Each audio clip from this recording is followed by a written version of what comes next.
শিক্ষার্থীদের আন্দোলন এবং কারফিউ জারির পর থেকে কক্সবাজারে যারা বেড়াতে এসেছিলেন বিপুল সংখ্যক পর্যটক আটকা পড়েছে। কারো 6 দিন, কারো 5 দিন, কারো 4 দিন এভাবে করেই তারা কক্সবাজারে আটকা পড়েছেন। ভ্রমণ প্রিয়াসী তারা পরিবার পরিজন নিয়ে এসেছিলেন ভ্রমণ বিলাসে, কিন্তু শেষ পর্যন্ত তারা দুর্ভোগেই পড়েছেন।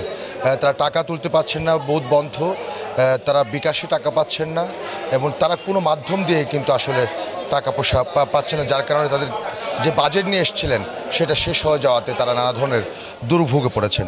তবে কক্সবাজার জেলা প্রশাসন থেকে নানাবিধ ব্যবস্থা গ্রহণ করেছে। ইতিমধ্যে গতকালকে থেকে আমরা যেটা দেখলাম, গতকালকে 100টি গাড়ি গিয়েছে। যেহেতু কারফিউ আছে সেজন্য জেলা প্রশাসন যেটা করছে তাদেরকে পারমিশন দিয়ে দিচ্ছে চলে যাওয়ার জন্য।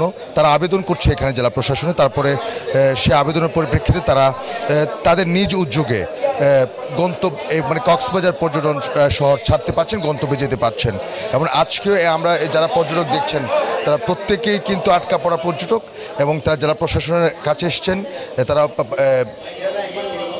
আবেদন করবার জন্য এসছেন এবং মূলত হচ্ছে তারা পারমিশন নিয়ে তারা নিজ উদ্যোগে চলে যাবেন। তবে কক্সবাজার আমরা একটু পর্যটকের সাথে কথা বলি।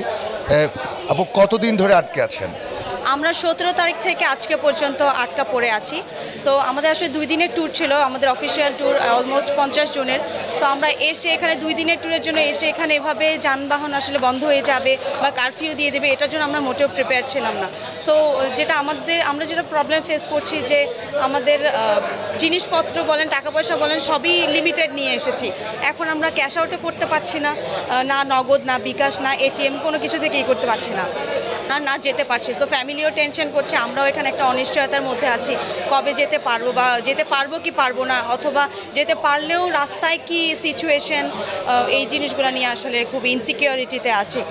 একজন পর্যটকের সাথে কথা বললাম আমরা, জেলা প্রশাসনের সাথে কথা বলে যেটা জানলাম, গতকালকে তারা প্রায় 100টি গাড়ি কক্সবাজার থেকে যাওয়ার জন্য পারমিশন দিয়েছে এবং সেখানে খুব সম্ভবত 4000-এর মতো পর্যটক গন্তব্য ছেড়েছে এবং আজকে 900 এ পর্যন্ত 900 জন পর্যটক অনুমতি পেয়েছে এবং তারা যেতে পারবেন। কিন্তু কক্সবাজার জেলা প্রশাসন ইতিমধ্যে